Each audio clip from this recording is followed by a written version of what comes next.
on whangaio I to sanga whiwsana wol tonu. I lunga o le whautuanga malosia le Palemene o le matai fo'i o whasaleanga o sale longa o le lua manuai eti. O lon finangalo e whaule wafu tele a wale mwhai on whausia e le malo ko lea sa talo sanga ina ona whaistang tā. Ana wsini mele a te au sa usosani o la whautuanga i le atinano le tāua tele e le ngata mo savai ai mo polu fo I mo sa mo atoa e le leo na whausia mo mole ai ia ona whai waile I le whausia le wafu ai a whai whaso solo ma tātu I tātu tupe ona whapenale ona whai tāua tele ia e aro manua eti le atinae le nei ma o se atinae o te manatu o se atinae le nei tāua tele mo sa mo atoa. O le ala ua whanga solo le tala noanga, o tu mele o le lua fe valselau fitsulu eka. Lua fe valselau fitsulu eka le tonu lea. A whawalawe le soata.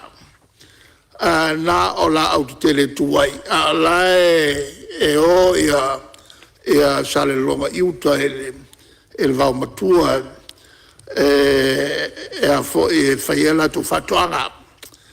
O le tulanga lale na le sa whatinoe ngā luenga. Whaiawa wai. Ia o la whauleo le awala whata amilo I te tonu e ngoto ai le luafe valselau fitu sulu eka.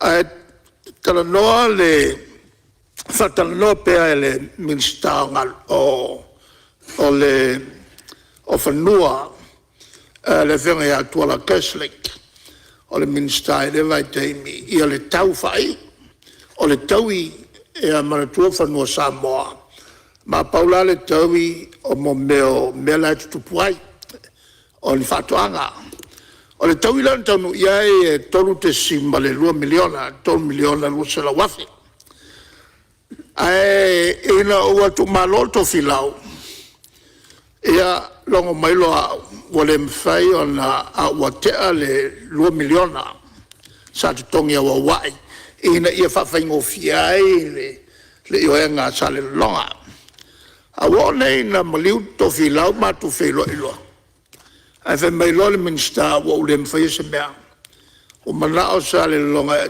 tongi atu le top se lau miliona la ma to whilo iai mo tau tino loe a sa le longa o le tau o le luafe valselau fitsulu eka na o le 3 miliona lua sela wafe pe o na masaniai fuafuanga ele te tele whapenei ave le malo. Ona a whailoa e tau te malana o se leni lona winga e ono le whaawawina le afo le atina e tele le nei. O ina na mātou saini li mai loa o sau. Ai oa ia isi whaile morianga. Le morianga la le lea na tulai mai ai ia te te.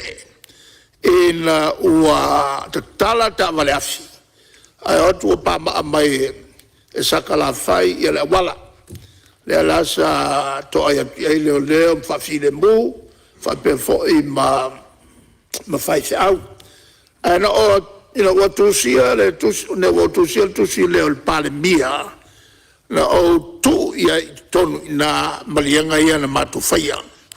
Tu fo ia tonu ina ia iai se whamamonga e tula mai ni whese se inga lumalai a le ai fo I mani whamamonga al malo le lai te tonu o tusi o Palemene le whamatalanga atoa luafe valselau fitsulu eka.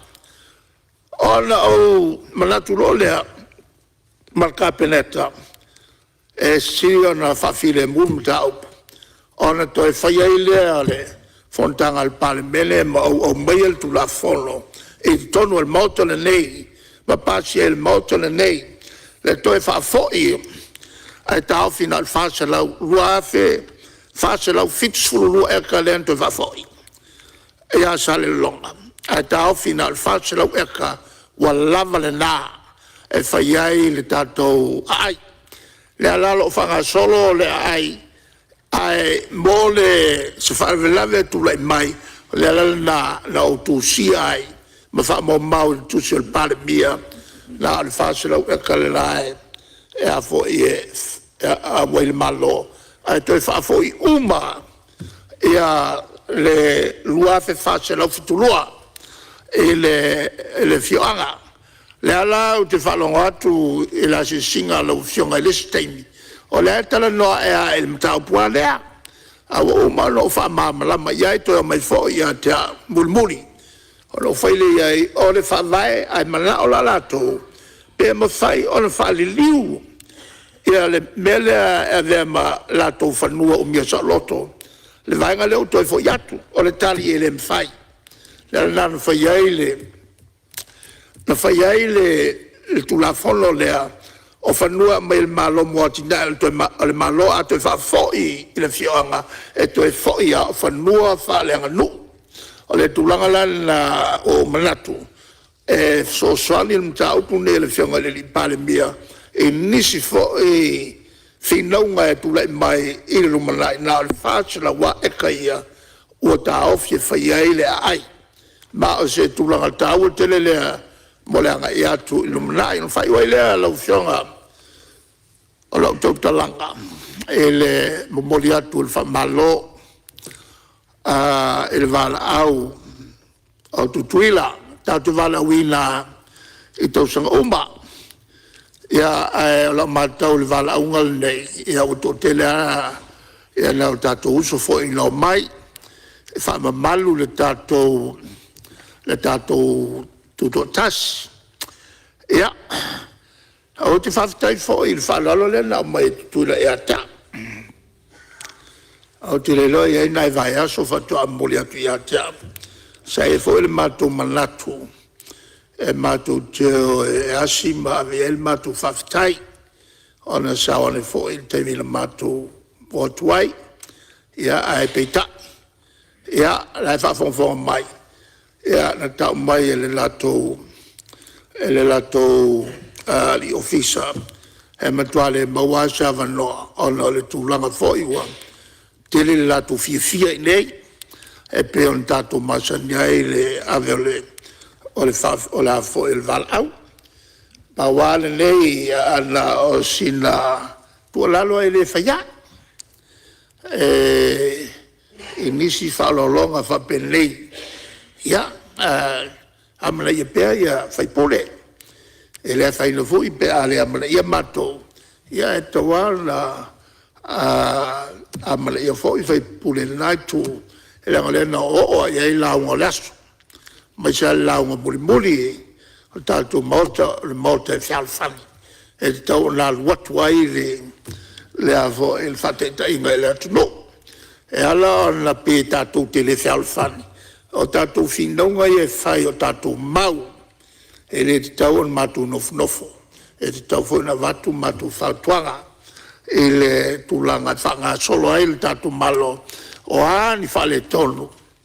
Ia, mangoto le tātou wā. A le tātou te mangoto mai. Nei lo le whiauki o isi. Ai sao isi. Ia, lau whionga le whongtalai. Moli atu whamalo, to e moli atu whamalo.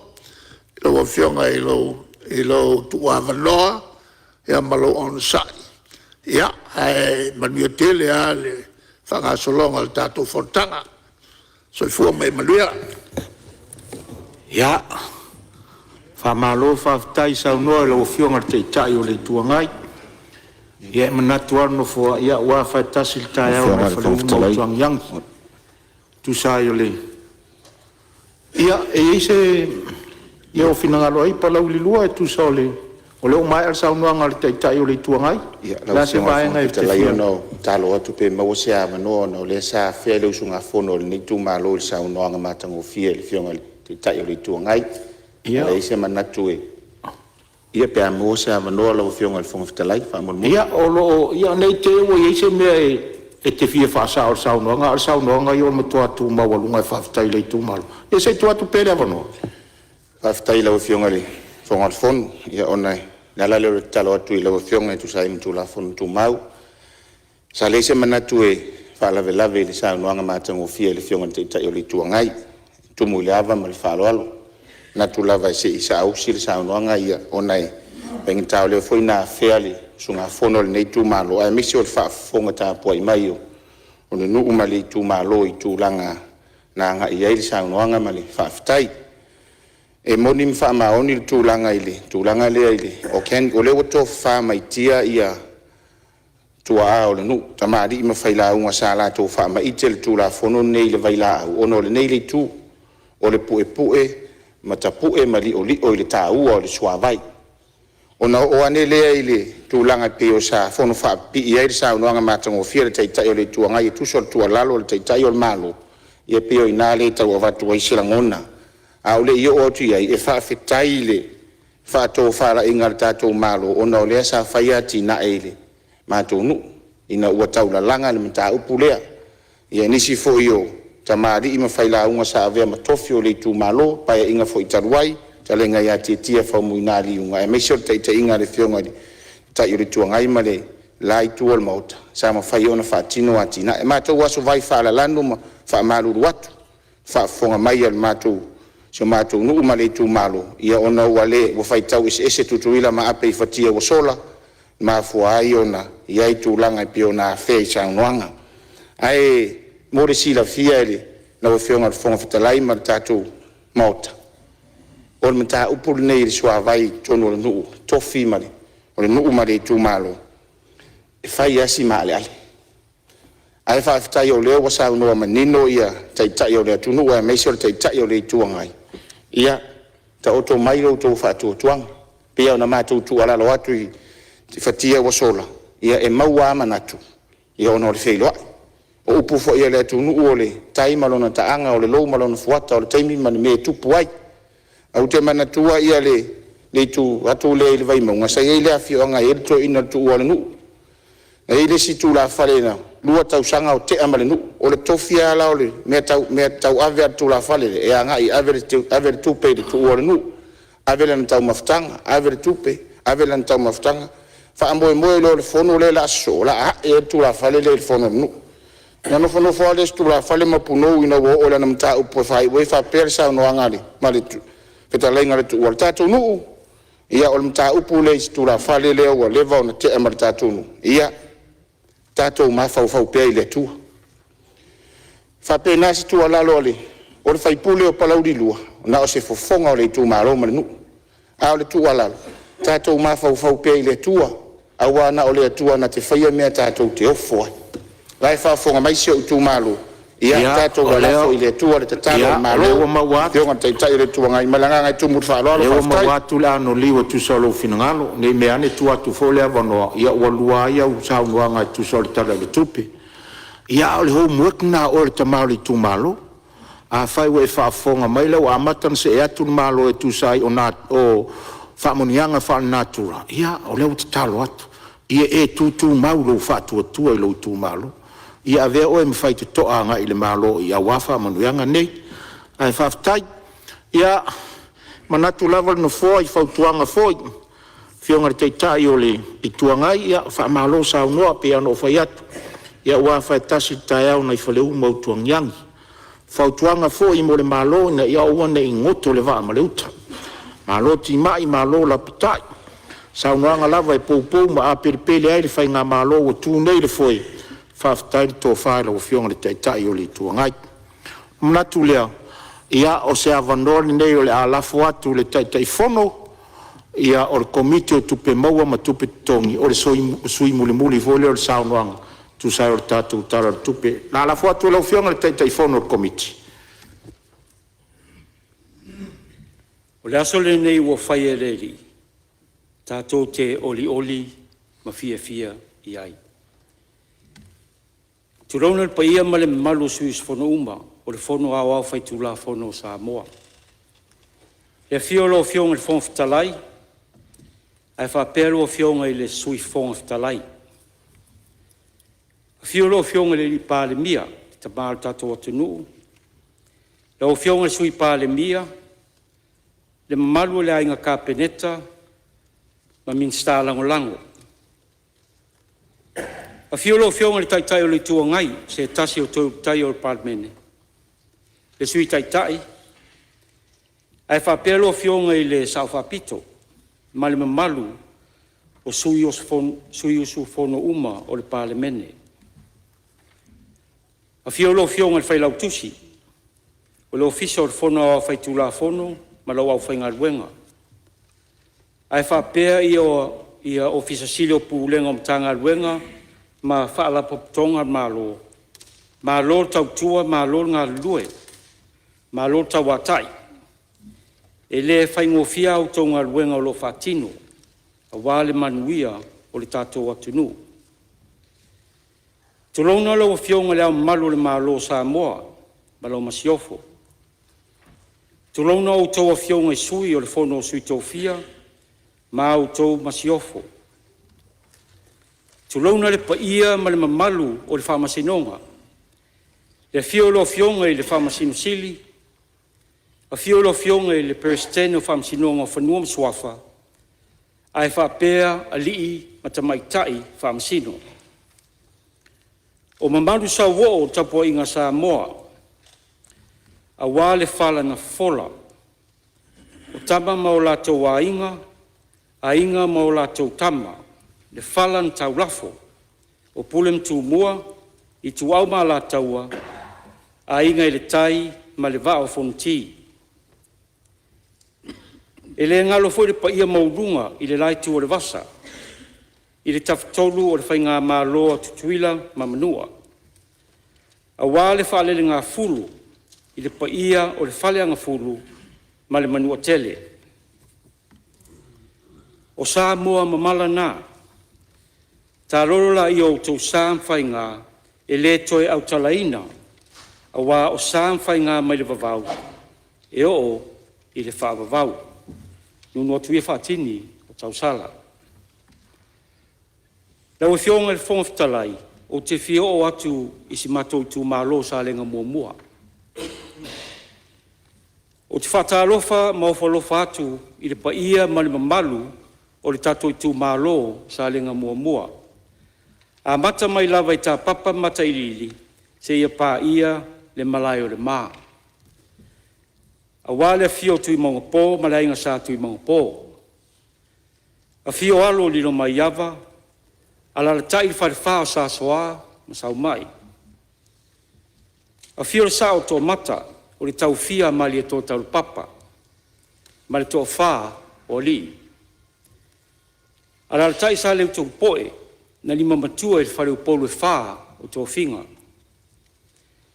A fio tō tōlu o li, a la tai no fai tua inga i a sa leu tō poe. A fio a fualo ma le tō whā o walo, a la tai whetalainga e a whai manu o le fofonga o leu soa li ma le ala taua. A fio fua lau ma le inga li, ma lau fionga fupurai. A fio tira fono ma whavaonga ma uso li. A la tai whetalainga e a tui sa lenga, a li tai o ilo tu, pule o ilo tu, ma le pitu whanua.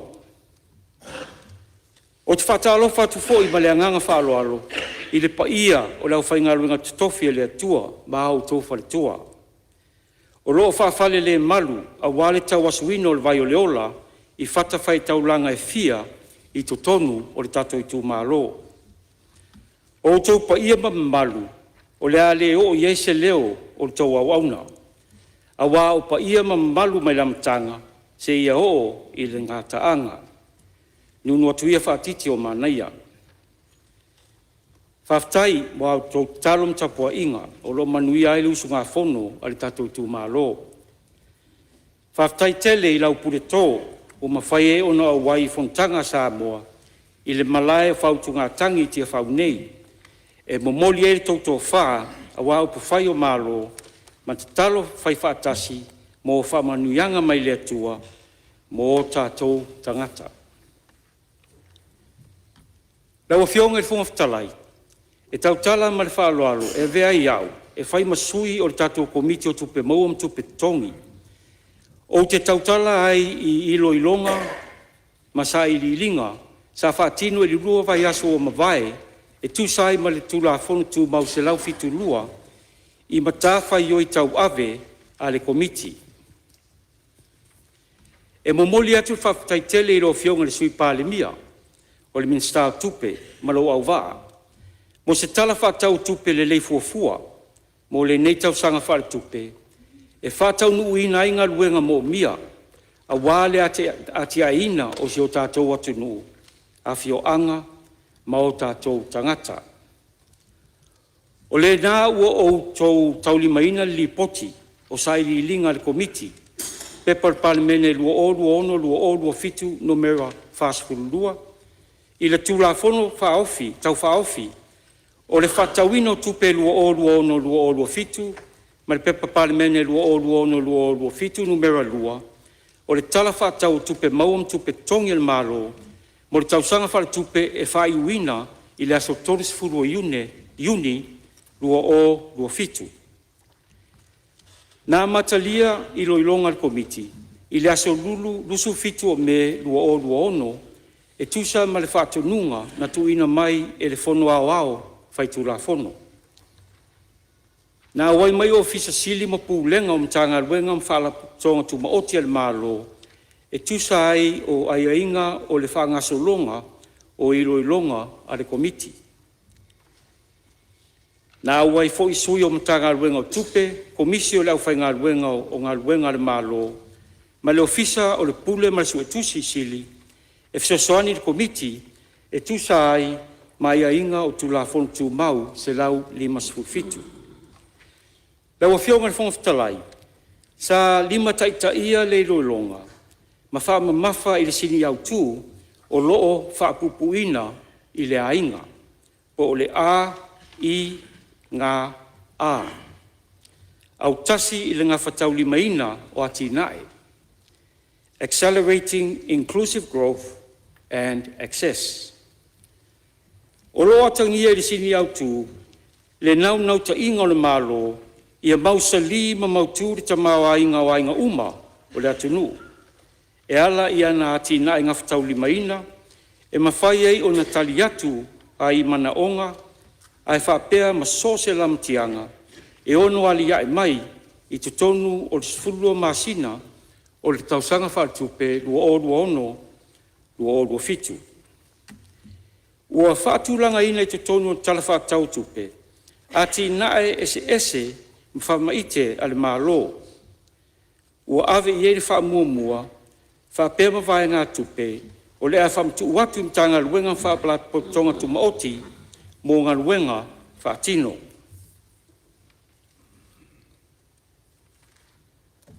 O le lipoti o le whala potonga o whaaputu ngā tupe o lalangi po o le International Monetary Fund, IMF, mo le masina o perila lua ono, o loo whamauina ai, le ono si tia o le tamawa inga o lalangi i le tolu tesi ma tasi pasene i le tausanga lua ono, ma le tolu tesi ma le 2% i le tausanga lua fitu. Ua tu iti tia te mawa inga i tausanga lua ono, ai o lo tu mau pea le vainga taulai, mo le tausanga lua fitu. Pea a whatustus atu li poti na wha mauina i le masina o Januari lua ono. O nesuinga, e mafua mai i wheese a inga whaavao malo, e au whiaia whianga o le taua i sa sae tonu po le Middle East. Ma ua tau whiai lea ngā i luma o le tamawa inga, ma si iti ai foi le tau o le toifuanga.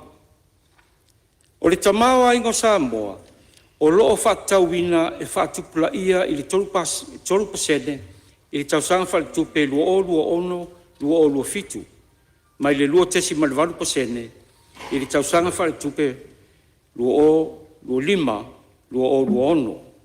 Ma o loo fua ngā i whaatinonga o ati ngā e mga lumuenga whaamua.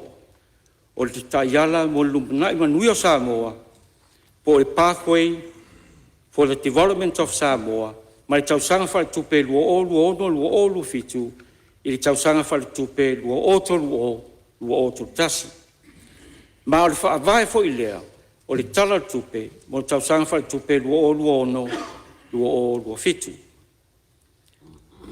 E pei ona wholosia ma whalauloa e la fionga i le minsta, po i sui Palemene.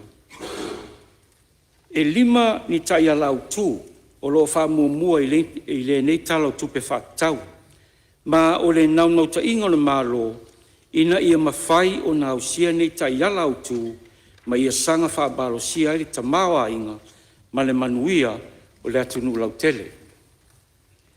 O lea ua whaatati atu ai tai alau tū, e lima tai ina inga luenga tiae e whaapea. Tai alau tū mua, atina enga o soifuanga Lautele. Tai ala au tū langa lua, wha Lautele ina o le tamawa inga ma ngawhatau lima ina. Tai ala au tū lana tolu, wha atuatua ina o pūlenga lei, wha maluina o tū la fono, ma le saunga le mū. Tai ala au tū lana wha, sio manga malupuipuia mai a fianga o le tau, ma le tai ala au tū lana lima, le lei whatūlanga ngā luenga tele, ma ngawhatau lima ina tina i tele, a le mālo.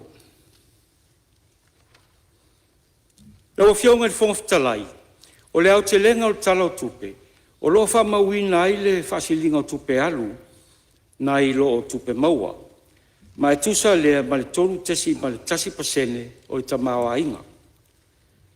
Na wha mauina, o lo o muri ta ia e le lei tala o tupe, ia whainga whaavae mo le pule ina le lei o tupe, e ala lea i le tau mawhai ina ia iai te tonu o le tolu tesi ma le 5% le whasilinga o tupe whaalu, na i lo tupe maua o le tamawa inga. O le nei fuafuanga, o le mawhai ei ona ngawhatau lima ina ati na e whaawau. Una ia le whatupula ia o le tamawa inga, ma whatu mauina le mautū o fuafuanga tau tupe.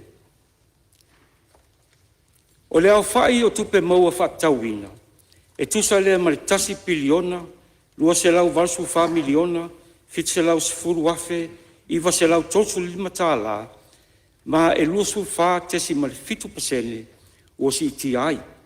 Pe a whatustusa i tausanga whatupe, lua lima, lua ono. E au fia i tupe maua masani, ordinary revenue, ma tupe wha mea lofa mai fafo, external grants. O lea wha i o tupe wha alu fuafuaina, e tusa lea ma le tasi piliona, lua se lau valsu wha miliona, ono se lau fasu tasi afe, tolu se lau iwa su tāla, ma e se furu ono pasene o si iti ai. Pe a whatustusa i tausanga whatupe, lua lima, lua ono. E au fia i tupe alu whaltu la fono, statutory expenditure, tupe alu polo kalame, program expenditure, ma tupe alu le fuafuaina, unforeseen expenditure.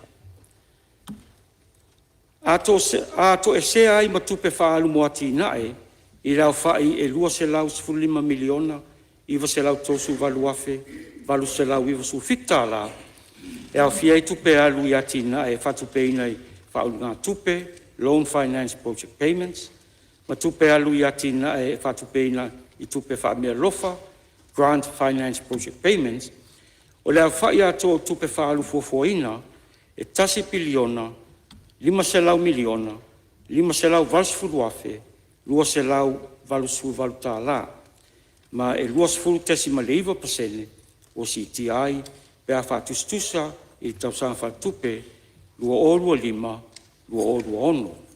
Ma o lea e maua i whaasilinga o tupe whaalu, na i lo tupe maua, po le budget deficit i lea whai, e 2 se lau 5 miliona, valu se lau ono sulu iwa afe, tolu se lau 5 sufata ala, po le tolu tesi ma le tasi pasene o le tamawa inga. O loo fuafuaina e whaatupeina le budget deficit, mai whauna ngā tupe ma mo ngā ruenga tau ati nae, short-term financing. Ma tupe fsasoani tu sao mo le talo tupe, general budget support. Ao fesuia inga o tino I tupe malo, movement in cash balances, e whatupe ina mai tupe teo whaasao, cash reserves, al tato malo. Lau fionga I whongaftalai, e peo na wholosia e la fionga I minstau tupe, e ono ni vaenga te tele, ua whaafsenga ina I whainga whaavae, ma taiala o tala whaatau o tua tupe. Ma o ia vaenga tele a fiai mua, tali atu ia fianga o le tau o swau. Lua, whaamalosia o nuu malalafanga ma le puipuinga lautele. Tolu, whaamua le awaunanga lei tau soifua maloloina, awa onga ma whaanga vaaina o tangata mo le lumanai.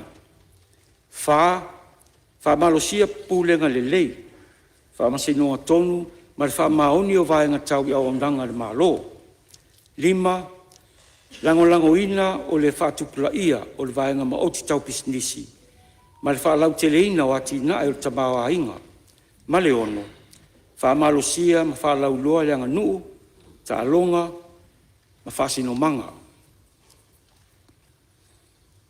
O vaenga o ati na e o lo ave I eile whaamafa, e pei o le selau miliona tāla, ua whaatauina e fisosoani ai, I ngā ruenga whaatino a le whaalapotonga o marosianga tau le tise, ma le pūlenga o le swavai, mo le tali atu I a fianga o le tau o le swau. O loo au fia ai ma le vaenga tupe whaleo leo, a wani tūlanga o ngaonga e tūlai mai. Whaatasi ai, ma le tai 5 miliona tāla mo le whaalapotonga ma le pūlenga. Ina ia mauti noa le whaas sopolia o le tise ma le swavai I nui tua. E lo iai se fuafuanga e si itia le tau o nei awananga. Ina ia ngā whatia e la tunu le tau o le soifuanga si itia. Ina ia mauti noa le whaamalosia o nuu malalafanga ma le puipuinga lautele.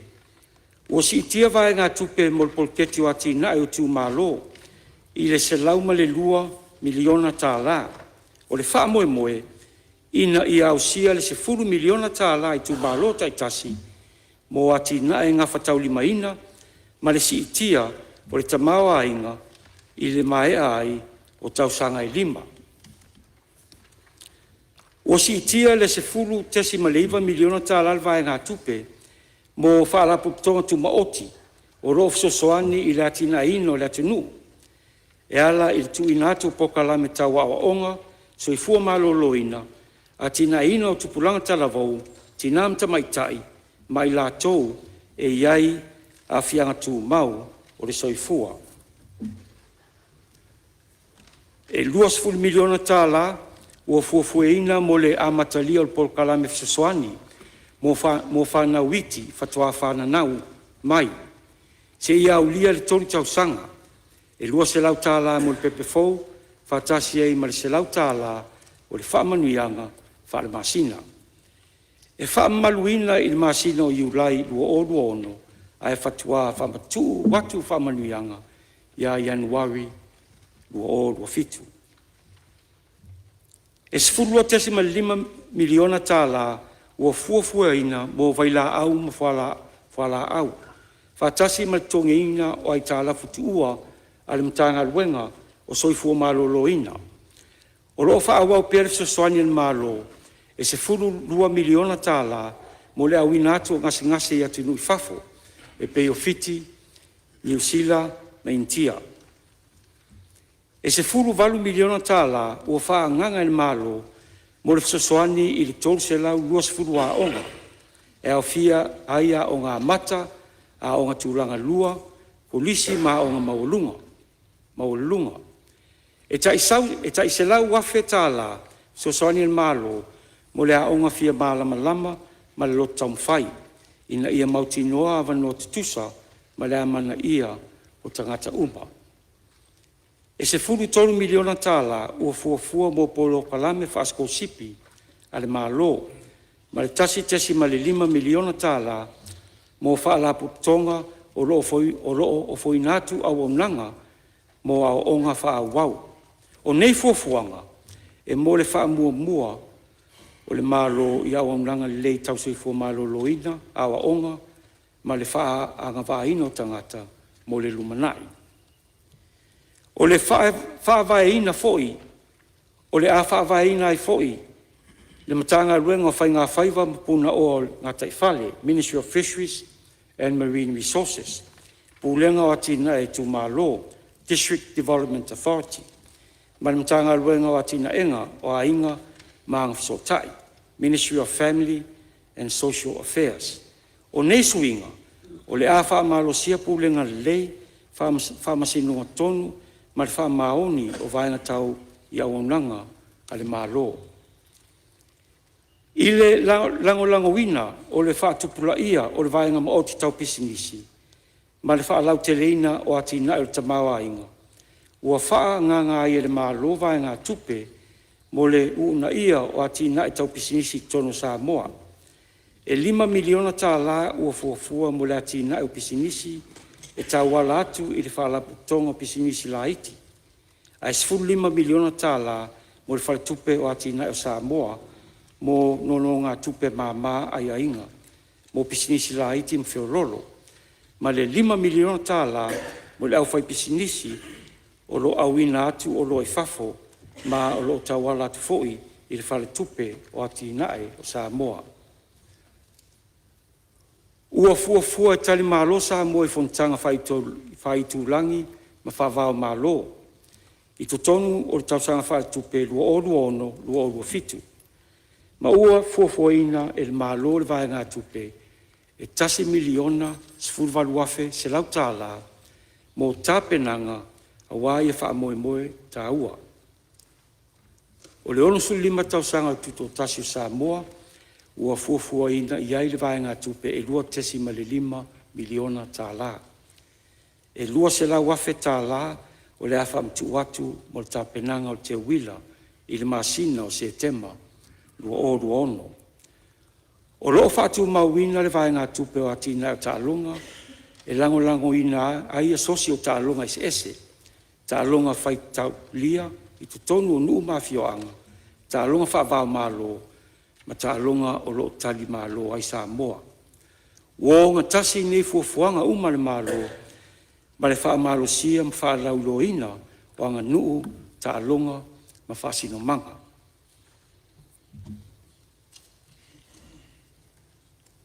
Lau fionga le whongawhitalai, o lo whata oto atu foi, i ngā luenga whaatino mtanga luenga whalapatonga tuma o tia malo, ia whesuia i ngā whata atia, moments or variances, ua fuafuaina, e whalelea atili ai tu ina atu au Aunanga Lautele, ma whaamalo si ai le vaia le leo tupe al tātou atunu, e pei o te tongi mo tangata whai ngā luenga fau, ma si tanga o te tongi o tangata whai ngā luenga.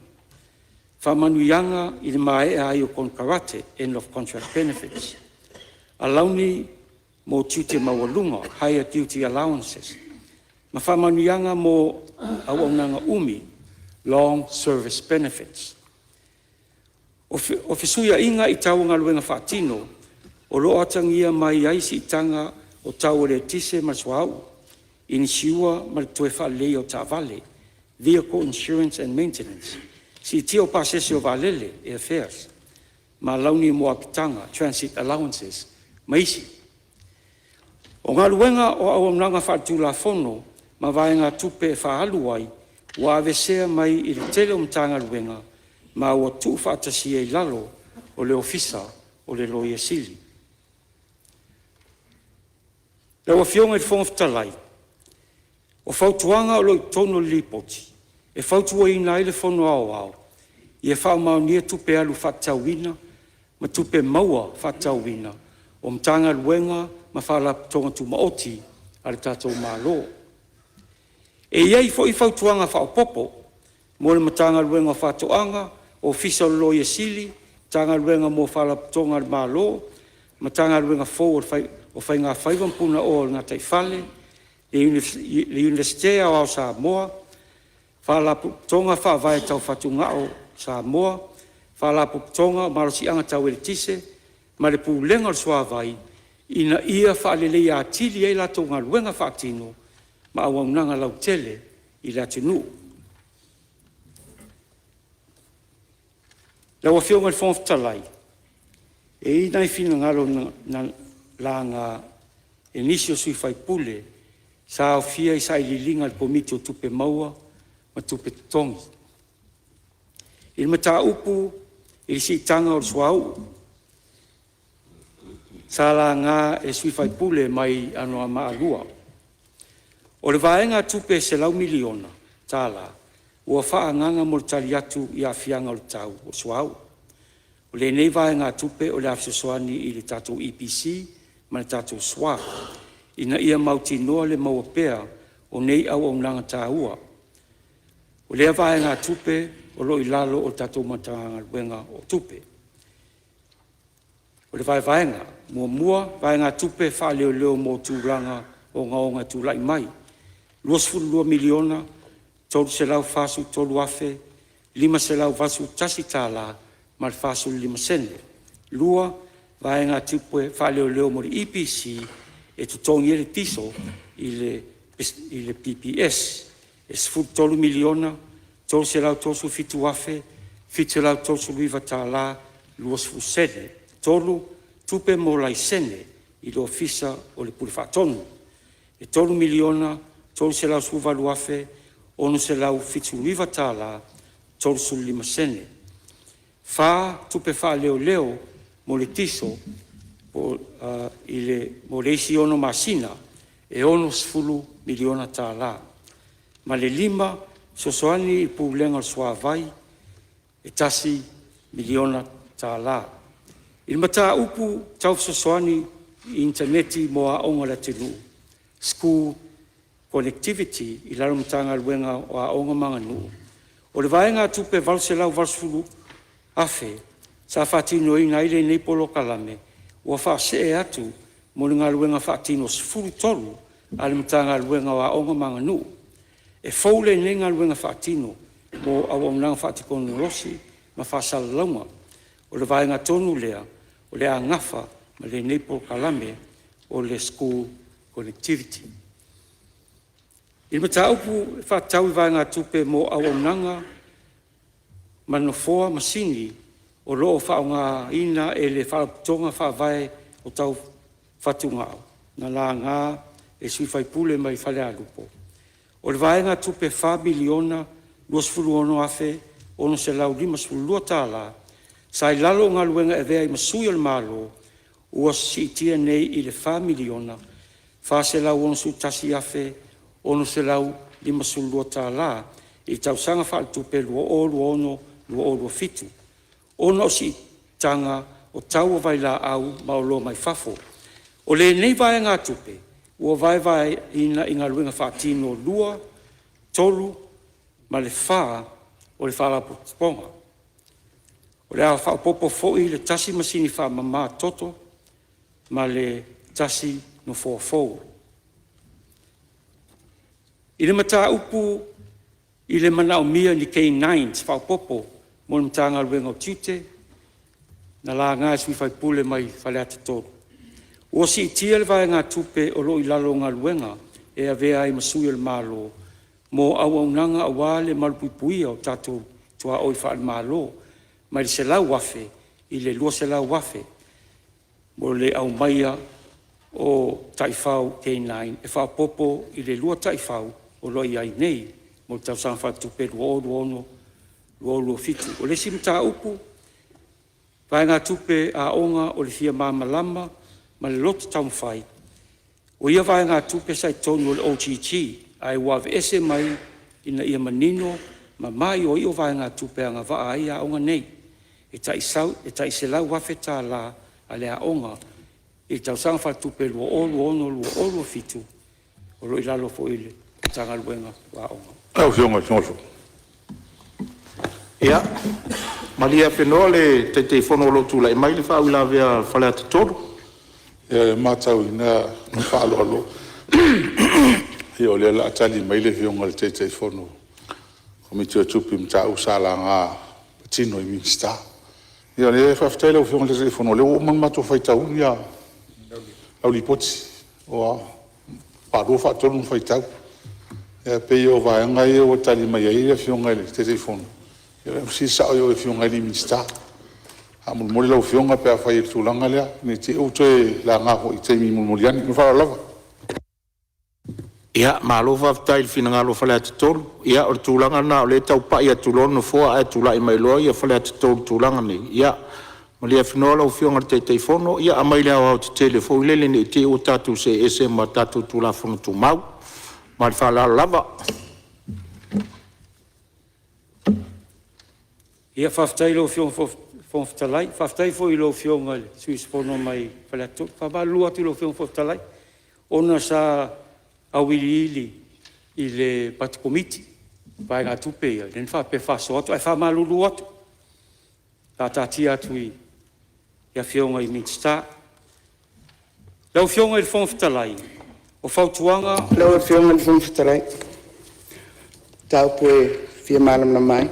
ia fa malulu atu le telefono lo tu la mai sui o lo tu fanga sa no lo fionga whaftai le a fionga le telefono komiti o tupe i le la sanga le o atu elen fol sanga o tupe whaanganga mo a onga pela le watangia mai o le tatou mai ngā tupe le whaso atu mo a onga i tua o le foi o to e fatu langa ina ia malama i whainga whaavai o le whaso atu i tua o le lau fōlinga mai o le atu langa ese ia a unga whapitoa ia a po a unga tuma oti le foi i kolisi e pe o whaima whataitainga o kolisi o Samoa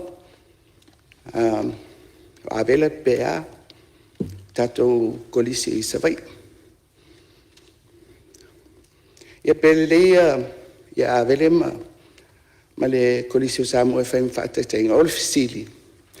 Wa lewa manino mai, o a onga ia i tua i nuu mafioanga, mai tu malo, o lela awala tu le whasoa i Fonotaga.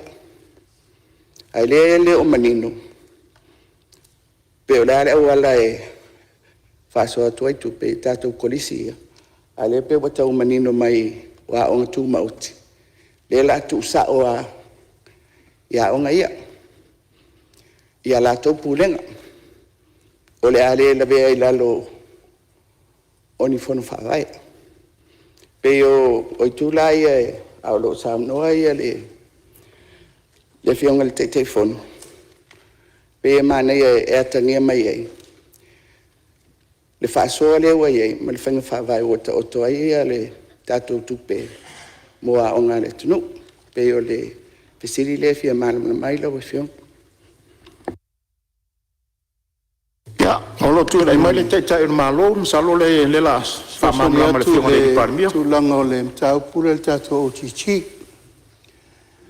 Ina ia manino ma malama le lei le mafua angof tu na inga nei. Mo le whawhaingo fieina o le awala fau. E la whatulanga i le tu inatu i whawhol tato o tichi. Se teimi ina sauno manino le la minista i mafuanga lau te tele. A mafuanga na leina sui ma whawhita auri na mata i tu i aile whainga malo. Na lei on sui. Al me le fsiri tonu i aile fionga sa whapito. Ioe. A onga tu matila ne o kolisi te tele ne le malo. O lo tu i te tonu le taulanga, mo mole na lona lua. E lau te tele i la tau o lo a onga i, e lea a fia i se tu malo stasi. O tu malo o mau Samoa, o leo mai la tau whanau i.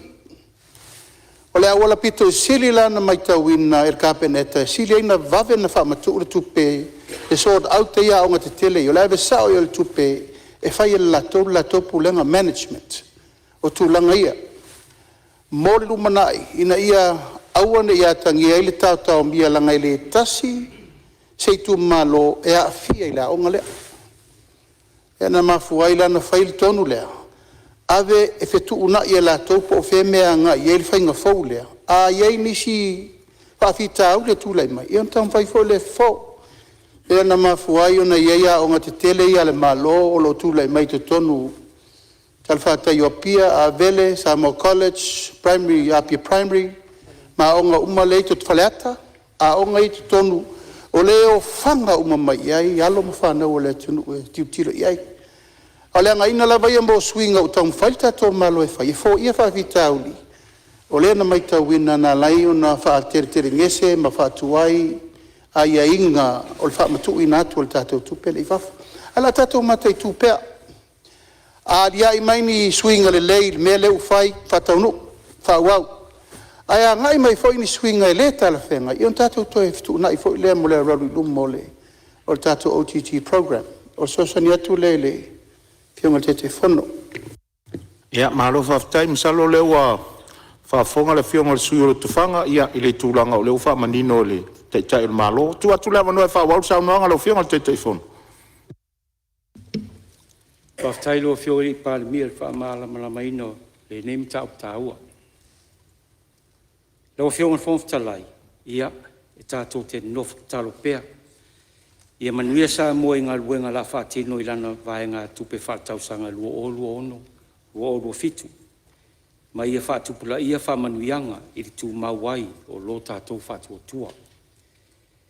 E peo na whai mai ei Paulo le tūsio Filipi ma tau poe whawhai upo sifuru iwa. A o lo watua na te whaatuatua ina i ate o tō, mea uma e matiti vai o tō.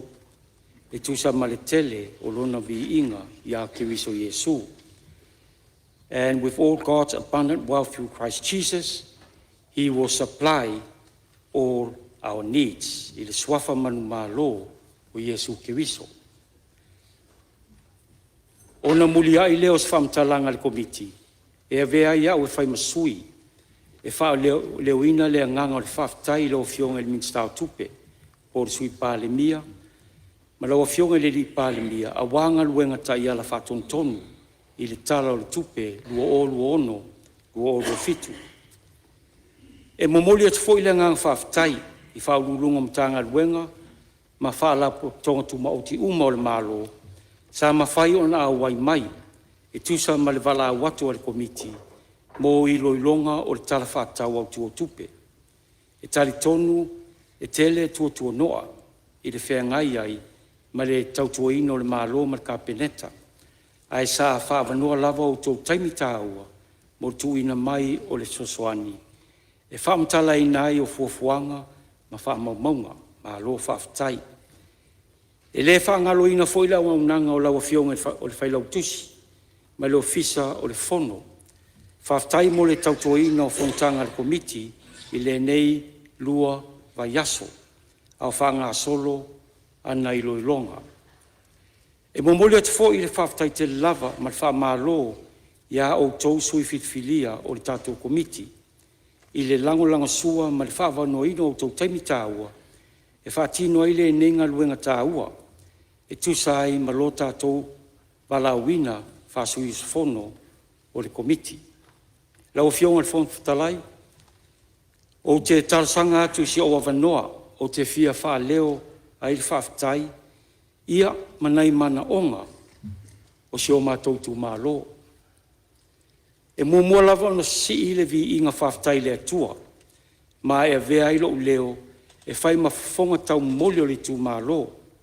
E whaftai e tuailo o fionga le ri Palemene ma lau komiti, i le amana ia o sa alenga mua, i le whamana tuina o le ono su whatau sanga o le tuto tasi o le tātou atunu. Whaftai te le lava. Lau a fionga li Palemene, i tai tonu o ti ngau te linga i nimta au pua wala ngā lue ma swa vai. Ai tau sanga atu ma lewa tele, e fia wha leo atu pea, ni mana onga. E te ua wha pea le matou tu malo, e leo whaise ngā lue ngā lato whaipule. O wala ngā lue fo ia, e ono wha manuia ai, ma le talo sanga, i tau sanga ua mawai, i le mau tele o paia inga, na talo sanga ai e usu ngā fono, a si o mātou tu mālo, le wha le ia, o a mātou a wala ngā lue. Ona e oa le tu mālo, i so se ati na e o whato anga, ai me se talo, ta mu, whala au tau mawhamata, whala au whaisua, wha pea whae le anga tau me inu tau mafokoko, ava, niu, mo ngā lo vai moli maisi. Ma whapea fo I malatina ina o manu pālangi ma mo Samoa. Ai whaftai atu fo I lo fionga le tamau tatu atunu. O nā ua moli atu le tausanga mo le whalei o le awala I le matoa o ngatulanga lua I sa mata yuta. I le tūlanga tau swavai o le naunau ta inga lava I o atu le whamanuianga ina I o matoa inga I whanua yuta ma le mato pito nuu o si uvawa. E le I o atu iai le whamanuianga o swavai. A wale ngā seseina o tau mawhitanga ai whapea mtūlanga tau I le whaleina lava o le soifua maloloina mama, hygiene and sanitation. Lau fionga I minsta o tangata tawhau mai moa mai whafo, malana manuia, ma tau te tau sanga pea e langolangoina e laua fionga. A wana ta anga tu ta whanga I whaia ai, fo ngā tuli, masi uvao. Ona o vai ngā tupe o fisosoani, mai le malo New Zealand. Whatasi ai mai toe whalei o awala e o atu ai lalo o nei ta whanga.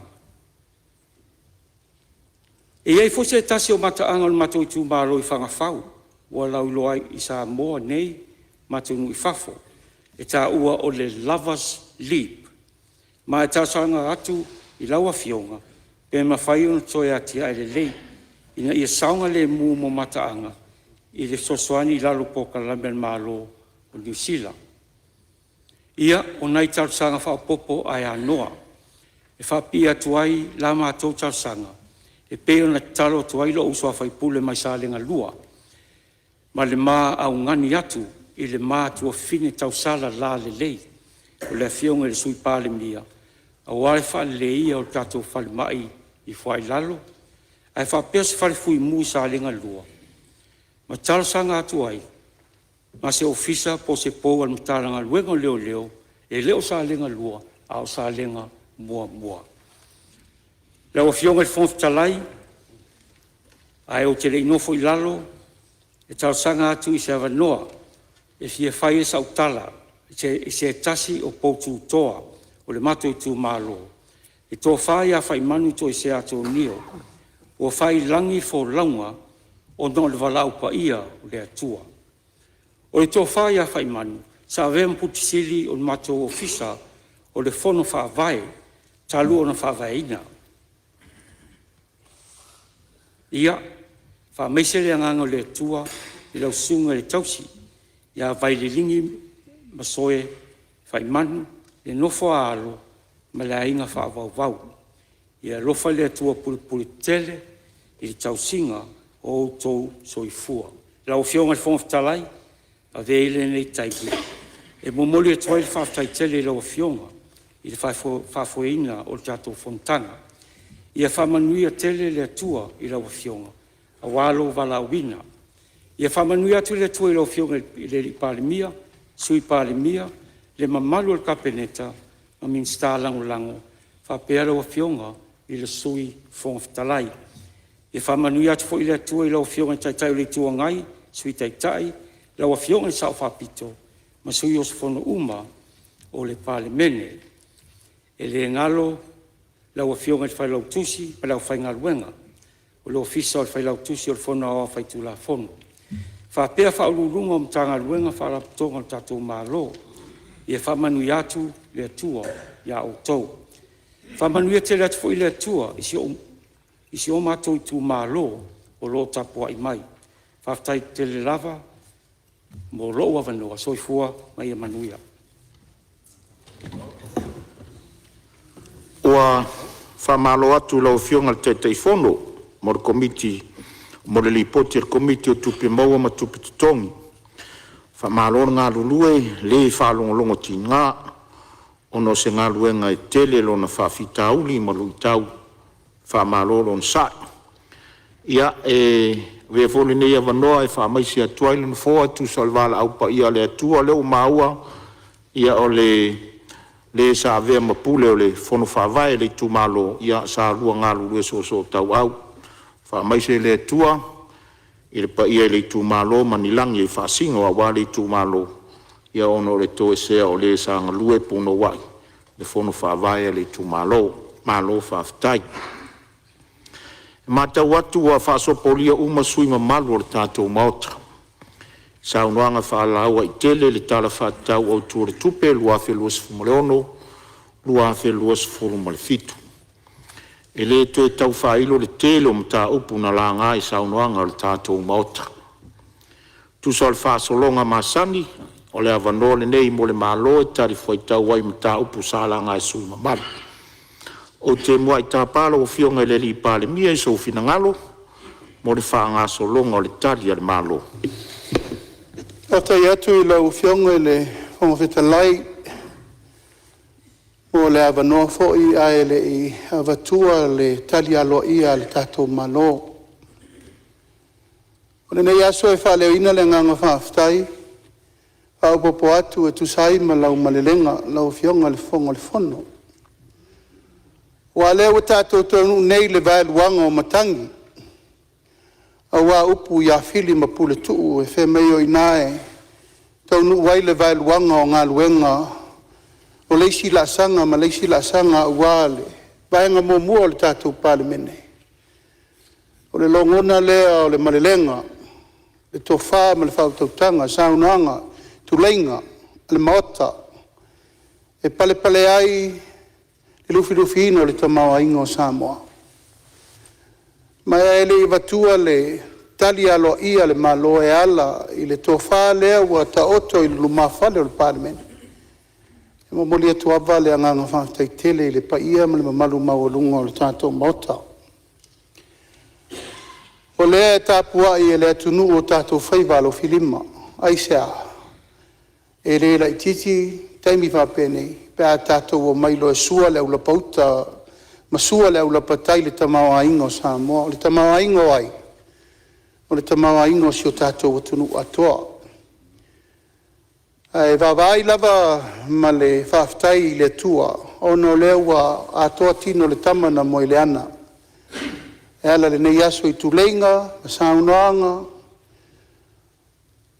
o la unga a meise le tofa sa ili ma le tofa sa ali, tō whawhautua ma le tō whaote. Ia ma le tō whawho I mawai au manu mai o malo mo si o tātou watanu. Whaleo I nai le ngang whawtaitele, la u fionga le whangwhitalai, ia masui mamalu o le tātou mota. Ono aso. Ato wa mata mai le aso lua, le vai aso le se I tau nuu mai re.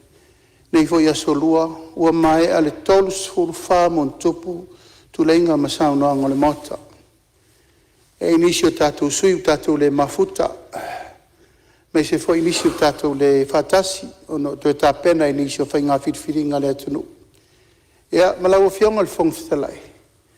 Ia, ona ele o mawhai o na whaleo ina lo suafa e me se fo I le launga a wā le tapua inga le tui malo. Uio lea, o lo sila fia e le maota me uma. A wā le pare fia ngai. Mori atuai le nganga whaaftaitele. A moa malau tapu ai mai le nei aso ia o lea wa si I le whala ua lea wa atoa puna o saunoanga. So ula, tuleinga ma saunoanga o le aso. O lea alo atu le tātou malo e tali. Saunoanga uma o lea na momoli mai e lufi ai, pale ai, a pele ai, taulumanga o le tātou talo le tupere nei. E lava o tātou fontanga, le tātou kapeneta, ia tāpena le lei. Tanga e le ta ia I whale saunoanga I tu malo tai tota si o le tātou atunu. E ala I manaonga, whautuanga, tu alalo tu ina mai, tātou avele iuta wale tātou tāpenanga. Tau leba leo lau apopo inga muli, sui mamalu uma whaaftai tu leinga ma saunoanga o whatino. Pau alea, o le whainga te tau o na whai ma o se lasanga fawfo I leo tātou mule lumanai. O le whao o uma mai o tāla sanga tustusia. I le tātou malo I le awala lo ia.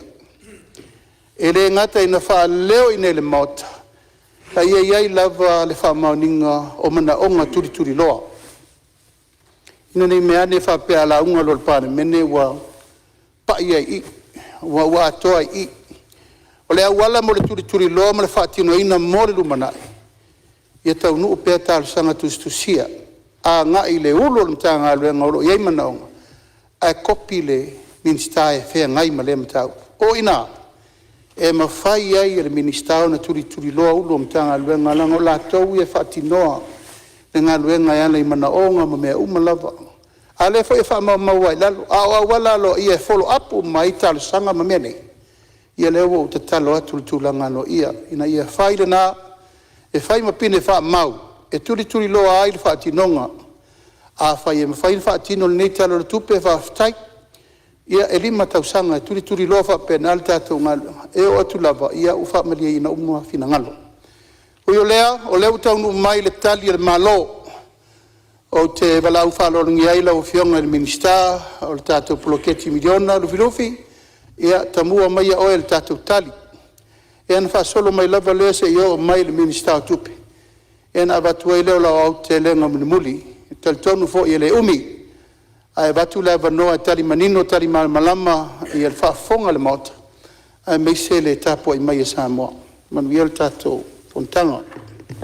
Ia, tūlai mai ala o whionga ni minsta o tinam ta mai tai, a whioanga maanga so tai, e ta mua tu sortari ana malo. Manu ia le saunoa.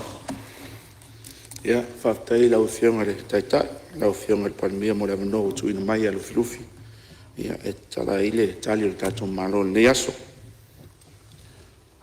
Ua tau to ipanga, ti al tau tianga inai sala fai.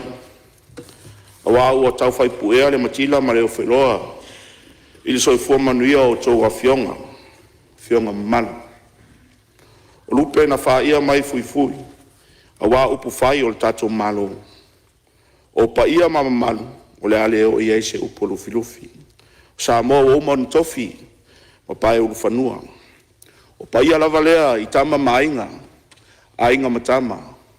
Le usonga tu mua mapule, i tu au mala taua ainga le tai ma le vao fonti. Sa mo o poto. Ai mo mua no fatu lou, ili mautofono sa moa. Le malaya le fautu ngā tani o sa moa i mulinu nei. E lufi ai le tomau ainga, ma fai ai upu o se tatu atunu. O te fatu lou atu foi, e tapua inga lau o fionga, e tamau le atunu, lau o fionga le au malo masiofu. Whapea fo e la fionga sui fono, sui tofia, ma o tō fatua. Fatu lou fo e la fionga le whamasino sili, ma le ofisa o whamasinonga. O te fatu lou fo e lau o fionga, e le fonga fetalai, e a le fio o lau o fionga le sui fonga fetalai, ma le mamalu o le ofisa. Fatu lou atu fo e lau o fionga, e le taitai o le malo, lau o fionga le Palemene. Lau o fionga le sui Palemene, le paia o minister kapeleta, ma le mamalu o minister langolango. Fatu lou atu fo e lau o fionga, e taitai o le tuangai, whapea le sui taitai o le tuangai, ma le mamalu o le naitu o le vaenga whaupwhai. O te fatu lou atu fo e lau o fionga, e sa whapito, ma sui mamalu tuto tasi o le maota, le whawai loro fo i le tapua inga o fisa silo mtanga luenga, le malo, a meise sa mo o poto mwhafonga mai le nei tu lao le asa. Ia, tapua inga si o utu malo ano a matasi, e mana tua pea lo o tau nofo talo mai me tapua i mai. Mo le nei usu ngā fono i le lua vai aso. Mai lava ina i onu o fale vao, fale wha, lalo maunga, fale apuna, manunu, malufi. Ia, o le ale o se tala i tō paia ma tō maro nai tausi, le a fo i te tausi whapepele iai. Lau a fionga te fonga fetalai, o le maota, ma le maota malu. E mua, ona o tū ina atu is whamtalanga tu sai ma ngaluenga, e fito i tonu ma mta ngaluenga o tinama ta maitai, o nuu maanga fisotai. O le whiau au tū e whia mori atu. O ainga e nofo whialfani mwhausi ai ia nuu manuia. O nuu e whtausi ai, malo lofa ona tangata, e whausi ai le afio anga malos. Ma afio anga e mautu ma le leo na whaavai, e whausi ai se sa moa manuia. Mausali, ma ngawha tauli maina lona ta mau ainga. O ngaruenga o mta ngaruenga e tau la itonu I tangata o Samoa. O le wha tino ina lea e mau ai e whanau lea matanga sili o leo langa. E langarongo ina ai a inga. E whamarosi ai tupulanga talavou. Sanga le mumo tamaitai. E langarongo ina mao fia ai tangata e ei a fianga tu mau o le soifua.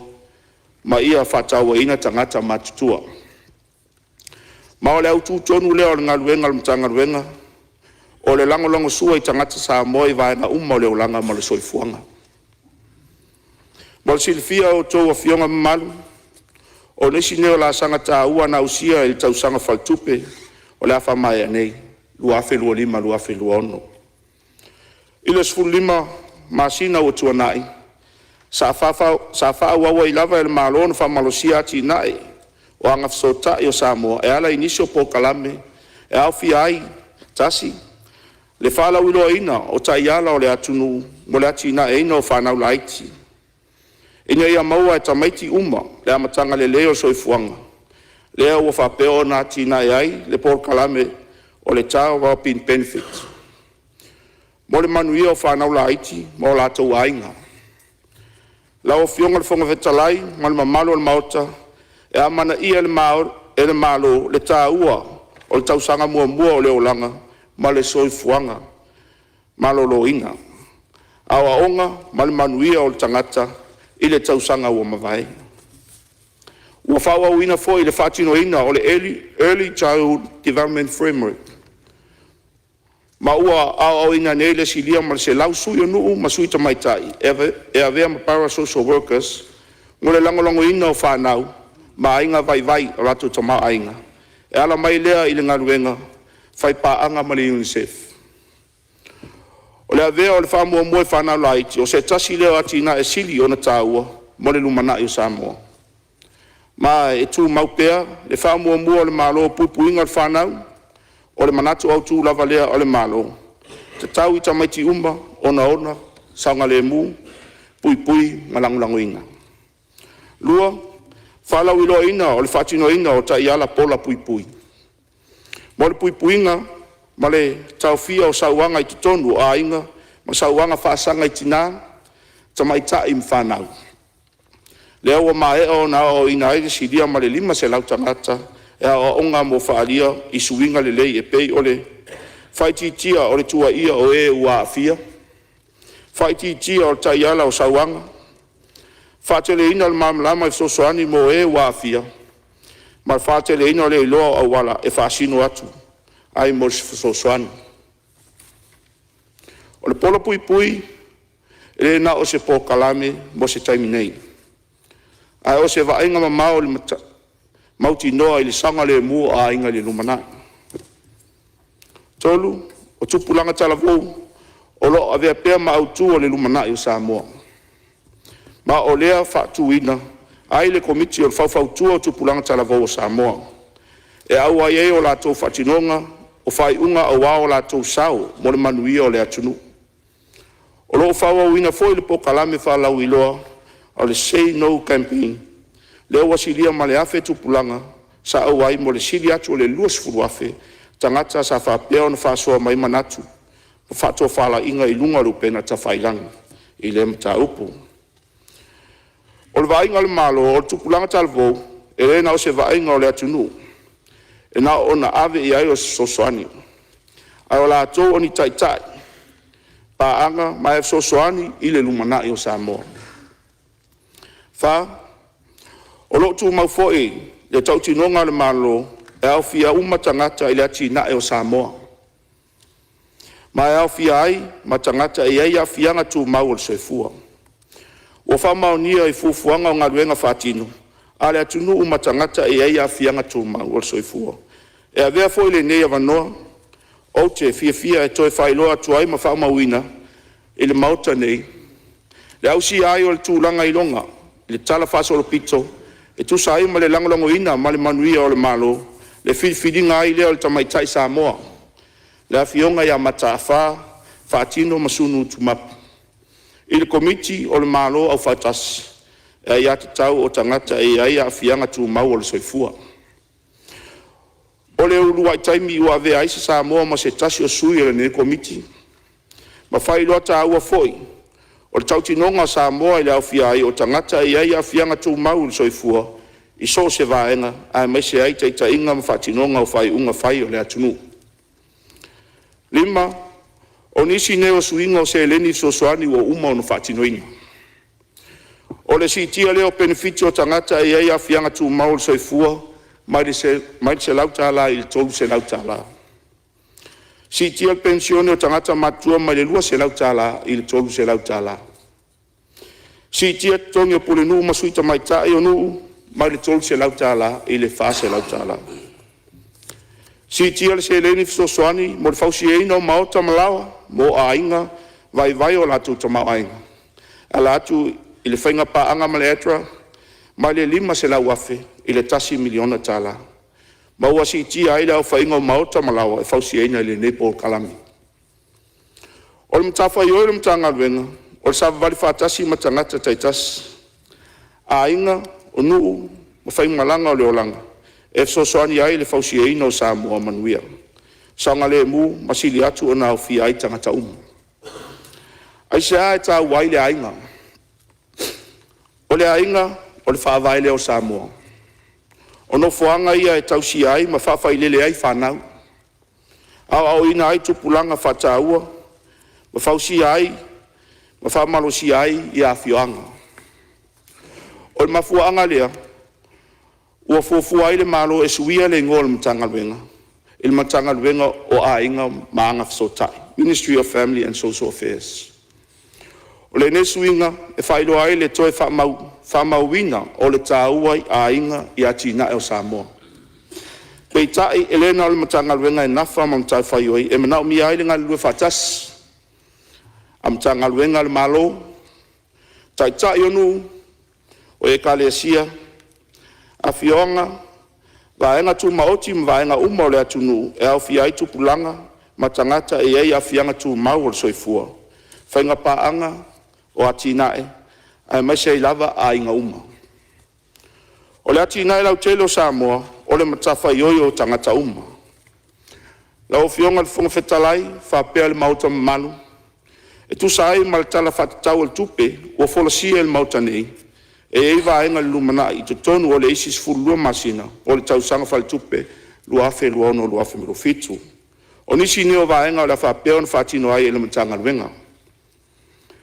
Whatino ino le benefiti mo le soifua manuia o tamaiti tawa pin benefit. O se por kalame au tu ilalo o le tatou early childhood development ECD framework. Ele nata o se fsosoani tau tupe. Ai o le au nanga e lango atu ai le au fi ai foi. O le mata i tu o le soifua maloroina ma le atina e ino le whanau. Lango bo matua mainga. Ona o lea o le afa malosia ai le whatino ino le pepa whanau, al tamai titi il taimi ua soifua mai ai, i le tasi le lua vai aso le matua. Ina ia ngā waa ai le lua i lua se lautala, ona whapea lea ona tai se lautala, il masina tai tasi se ia pa ia le 35 masina, o le matua o le tamai titi. Ai ai foi ona ia inga, pe ona whatino ino ni siaki, mo mia e whai ai tui pui, ma whatu ulanga e le whanau. E tā ua le ngā lua whātasi e tūtino uma o le malo, ai mai se le nei matanga luenga, ma le matanga luenga o soifua manoloina. E mata i tūina ma wha malosia le whainga o nei tui pui, a le whanau. Whātino ina foi o siake e whanau, la iti, e fōmai, e awhi ai ma le fua ina o le mamafo le pepe, e ngā lulue ma langolango su ai, fono whaavae, o pokalami nei o matanga luenga o soifua manoloina. O le ne benefiti e whamoe a mata whatino e a te se malua wheluono, Januari i le lua whelua fitu. Ona e mo mia le whanga i oi mua se system tala whengai, whatino ai le tuftufaina o se leni, ma whainga whawai e ala atu le nupi whaha. E ma whai foi ona tuina atu benefiti nei mo pepe fou uma, o le a whananau mai ai ulai, lua wheluono. I lunga o ai ainga e pei ona whailo atu. Mo sosoani mo le fausiaina maota malawa o ainga e vai o latu tamau ainga. O le asi tia i le 2 miliona tala. Ma o le manatu le matagaluega ma le komiti fitotonu ai le polokalame o le a faalelei ati le ai tuaiga fausaga o maota ma lawa ina ia lagolagoina le saoga lemu ma le lelei atoatoa o maota mo aiga o le agavaa i lenei famauniaga ua faapea foʻi ona faamausali ma faamautu fesoasoani tautupe grants e tuuina atu i NGOs ona o le tele foʻi o le latou sao e atinaʻi ma le tautuaina o tagata lautele o le atunuu e tusa ai ma o latou o unaga eseese fa o le a faauau pea le pokalame o le atinaʻi o fanaulaiti faamalosia ai pokalame mo tupulaga talavou 5 o le a faatinoina le National Disability Action Plan aofia ai le taulaʻi i le avanoa tutusa mo aoaʻoga ma galuega ae maise le falauteleina o le auai atu o taitaʻiga ma faaiʻuga fai o le atunuu o le ono mo le manatu autū lava ia faamalosia le galulue faatasi o matagaluega nuu e kalesia paaga uma i le atinaeina o fanau ma tupulaga talavou ona o atu lea o saufamatalaga i le tatou poloketi atinaʻi o i tumālou District Development Project la ofioga le fogafetalai ma le maota mamalu e o mai le taimi nei e ono suvalu miliona 5 selau valusfulu afe ua maeʻa ona faamatū atu i tumālou mo le faatinoina o poloketi ma o fuafuaga atinaʻi ua faamaunia o le paleni o tupe 23 miliona 2 selau 20 afe ua faamaunia e le komiti e faafoe o atinaʻi o tumālou steering committee ma le kapeneta mo le faaopopoina ai o se taimi e faaogā ai le special purpose account se ia oo iā TSM ma le 2.1 o lenei faapopoga o le a maua ai le avanoa o i tumālou e faauma ai o latou galuega ma ua faamaunia ma faaogā tatau ai se eleni o loo totoe ma faamaea ai lipoti tautupe ma pepa faamaunia mo le faaogāina o se eleni vaega autū o atinaʻe o taunuu ma ua ausia o tupe o DDP ua lagolagoina ai le tele o vaega tāua o atinaʻi ua faamaunia i fuafuaga faletausaga i tumālou le aofia ai le vaega tāua nei o le polokalame fesoasoani mo aʻoga Back to School Support Program o lea ua tuuina atu i le selau 5 tālai tagata anuu uma o Samoa mo le fesoasoani o fanau aʻoga ma aiga e manaʻumia tauaoaʻoga mo le silafia le mauta tatou maota fono o le fainumera lata mai o lenei pokalame selau 5 tālā ua selau 25 afe 2 selau 17 le aufaiga o tagata anuu ua oo i ai le faasoa ma e tusa lea ma le 2 miliona 1 selau 20 afe 2 selau 5 tālā e se eleni ua tufutufaina atu ma o te talitonu e tusa lea ma le 25% o tagata anuu o le atunuu lea ua maeʻa ona latou tala latou seleni e avatu ai foʻi ma se tualalo i o latou uma e leʻi o atu i latou seleni e faailoa vave e talaina o outou seleni e outou fono faavae ae leʻi faamutaina ae leʻi faamutaina le polokalame i le aso 12 Iuni 2.1 ua iai foʻi nisi o poloketi ua uma ona solaupule ma faamaunia mai le komiti o fono faavae taitasi e pasia e komiti faafoe steering committee e afia ai tasi sosoani mo aʻoga skolsipi e silia ma le 20% o i tumālou ua latutuuina atu sosoani mo totogi o pili aʻoga skolsipi mo aʻoaʻoga maululuga e ai universite tivet o kolisi o ekalesia o pei o piula malua ma momoa ia manisi o lenei sosoani ua avea ma sosoani tāua mo aiga ma fanau o loo feagai ma lui tautupe ua faalia e nisi o fanau ua faau mai aʻoga maululuga le tāua o lenei fesoasoani i le faitiitia ai lea o le lē mafai ona totogiiga pili ma fesoasoani lē tumau pea i latou fanau i aʻoaʻoga 2 o le atinaʻe o faleaʻoga ma aseta o aʻoga ua tele ni tupe ua faagaina e tumālou mo le falelei o nofoaga mo aʻoaʻoga e aofia ai fausiaina o le toe faleleia o potu aʻoga Whalelei au maota, ma whare tele o aonga pe o le ho. Fausia ina o whale taele, ma whale ui se i tulou. Fausia ina o whale ai o aonga canteen. Fausia ina o le faltusi ma potu computer. Sapala ina o laulau manofoa, ma isi lava mea e a ngā mo aona le whanau. O nei ngā luenga, ua sosoani le whale lea o le sisi o manga o aonga, ma le soifua manuia o whanau aonga. Tolu, o ati ngā te tele ese o tumalo. Ua langolango inga o tupe o TDP, ngā luenga e au fiai, a wala ngā lue tutonu o nuu, vai mapuna vai, whale komiti o nuu mai tumalo, tau ina o wala ma ai, ma isi ati nae, ua wha mua e tumalo. Wha, ua whatoanga ma whainga whaiva. Ua wha pēo na ave fo i le wha mua le tumalo o tupe, mo masini, ma mea whainga luenga mo whatoanga. A seta tau whainga whaiva, e au fi aiva a whangota a lia maisi. Ati nae o whatoanga la fumanu, ma luenga o le whamalosia ai o avanoa o le tamao ainga. O te vairupeina i le anganga whaaloalo le saunoanga tari fuaitau wala o fionga ni minsta o tanga luenga. Ono o tātou tonu mai lava le tātou malo longa o le auri. O le merea o le ato e whaawau saunoanga pe au tātou tau o fia i le tūlai lua.